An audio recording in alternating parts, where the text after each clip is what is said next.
Yahweh, it is easy to look at the climate crisis that we face today and despair for our future and the future of our children. It is inevitable that we feel fear as floods tear at unstable shores, as fires sweep through family homes, and as the coronavirus it spread and evolved through the destruction of wildlife and their habitats, takes so many of our loved ones from us. It is tempting to freeze in the face of disaster, to keep carrying on as we have before, because change, no matter how necessary, is difficult. For those of us on the front line of the climate crisis, despair is not an option. Fear is not an option. Freezing is not an option.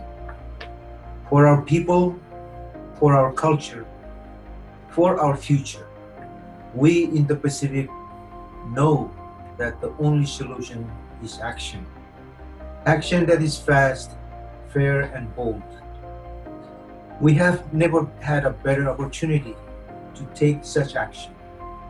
The world is undoubtedly in an unprecedented global crisis, struck by a triple threat of COVID-19, its economic impact, and the climate emergency. Though my country has remained COVID-19 free by taking immediate action to close our borders, that isolation posed a great challenge to our economy, hindered our access to advanced healthcare, and separated many of our citizens from their loved ones for several long months.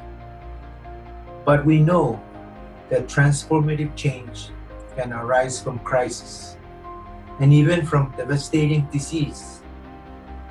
The Renaissance in Europe emerged from the ashes of the Black Death, bringing forth a wave of creativity, innovation, and change.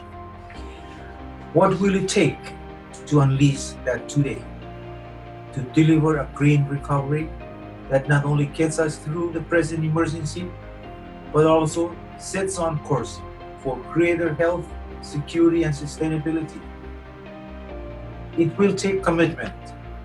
Commitments came together in 2015 in Paris to make a vow for our planet's future, to keep global temperature rise within 1.5 degrees.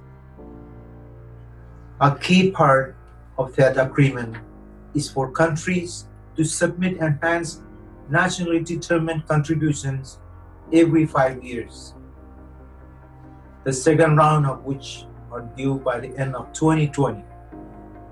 We have submitted ours. Norway, Rwanda, and Chile, fellow members of the High Ambition coalitions, have submitted theirs, along with 9 others. But 13 is not enough, and restating previous NDC commitments is not enough.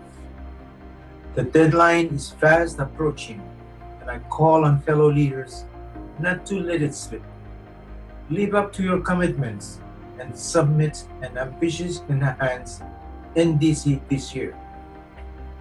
The type of transformative change we need will also require us to adapt, even if we stay within the 1.5 degrees Celsius temperature goal, which I believe we can and must. That temperature rise will affect millions. Here in my country, we are consulting with communities across our islands and atolls to understand our people's adaptation needs and develop a plan to secure a healthy and safe future. For us, this National Adaptation Plan is not just a plan to adapt, but also to survive. The change we seek will require support. The pandemic has made clear to us just how deeply connected we are. The recovery that we can set a course for today must be one that creates a more just and equitable world. We know we cannot implement our ambitious decarbonization and adaptation plans without the support of the international community. Finally, it will take innovation. As we recover from COVID-19, we have an opportunity to invest in more renewable energy and other new low zero carbon technologies to decarbonize our economies once and for all. With that, I welcome the opening of the Sustainable Innovation Forum today. I hope that it will contribute new and bold ideas and lead to the urgent action that we need to secure a safe and prosperous future for Moldova.